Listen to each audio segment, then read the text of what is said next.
যদি শেষ পর্যন্ত আওলাদের রাসূল বাবা সাইফুদ্দিন যদি আমাদেরকে ডাক দিতে হয়, সেদিন কেউ আমরা ঘরে বসে থাকবো না।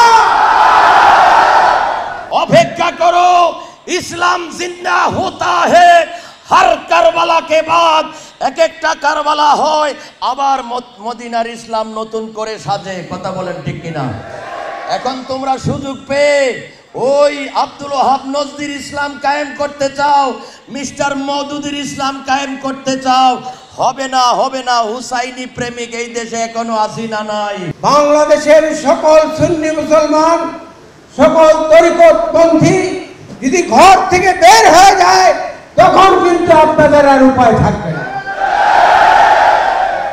মাজার ভাঙার আর চেষ্টা করবে না।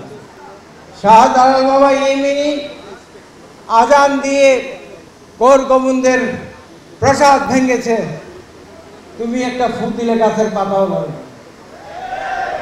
আওলাদের রাসূল ডাক দিলে, আওলাদের রাসূলের নেতৃত্বে বাংলার জমিনকে কারবালার জমিন বানায় আরেকটা কারবালা আমরা করে দেখাবো। রাজি আছি তো? রক্ত দিতে রাজি আছি। মঈন বাবার জন্য রক্ত দিতে রাজি আছি। গৌসুল আজম মাঝ ভান্ডারীর জন্য রাজি আছি। দয়াল নবীর জন্য রাজি আছি।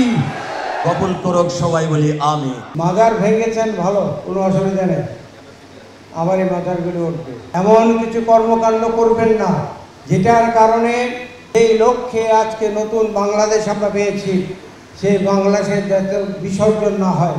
যদি আবার মাজারের প্রতি যদি এই ধরনের আক্রমণের পায়তারা করেন, এই ঈদ মিলাদুন্নবী কমিটির পক্ষ থেকে আমরা হুঁশিয়ার করে দিতে চাই, আমরা তখন আর ঘরে বসে থাকবো না। আওলাদের রাসূলের নেতৃত্বে